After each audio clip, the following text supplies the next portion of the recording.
Welcome to the deep dive. Great to be here. So today we're unearthing a really resonant topic, enduring wealth. Yeah, it's something everyone thinks about.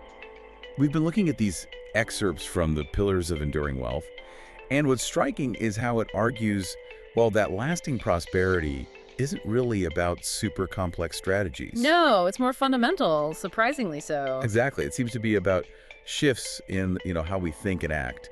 So our mission here is to uncover these, well, deceptively simple components. Okay, let's unpack this. What's fascinating here is how this source really distills wealth creation down to three core pillars, foundational ones. All right. It argues that enduring wealth, it's not just sitting on a pile of assets, it's like An dynamic. interconnected system. Exactly, built on mindset, habits, and money itself. But the real insight, I think, is seeing how these three link up. How they work together. Yeah, creating something robust, something that lasts, not just, a temporary fortune. Okay, so let's start with the first one. Mindset. Now, growth mindset, that's a term people know. We hear it a lot. But how does this source distinguish it for, say, financial success specifically? It advises us to prioritize learning, sure, but it also talks about something else. Active unlearning. That's a key part. Okay.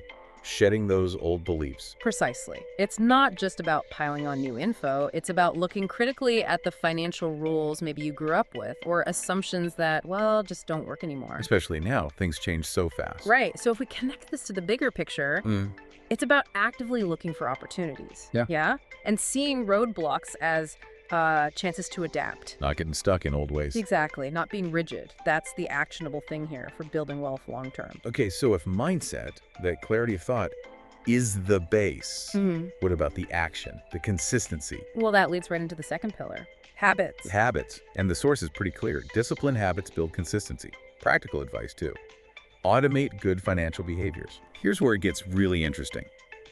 Because automation, it kind of takes the struggle out of it, right? It absolutely does. The book isn't just saying, set up a direct deposit. It goes deeper. Like financial architecture. Yeah, designing systems that make the smart choice the easy choice, the default, almost. Even when you're tired or not feeling disciplined. Exactly. So think less iron willpower and more frictionless finance.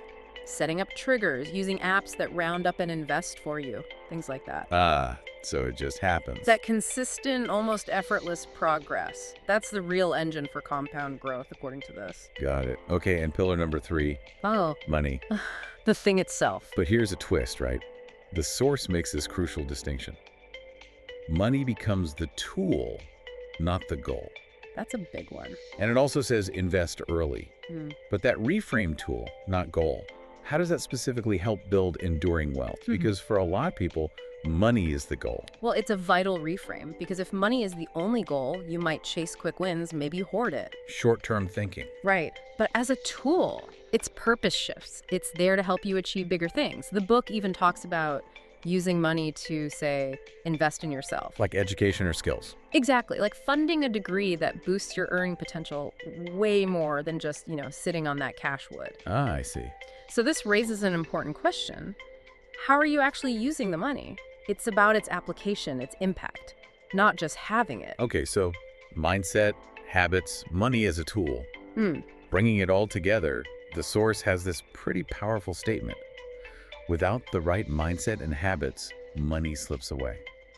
That sounds almost like a warning. It is, a bit, but then there's the flip side, the positive. Which is? It follows right up. With them, wealth becomes inevitable. Inevitable, wow. Yeah, it suggests that this connection, how you think, what you do consistently, and how you use your resources, that's what really builds something lasting. Not just a temporary pile of cash that could disappear. Exactly. It's about making it endure through market ups and downs, through life changes.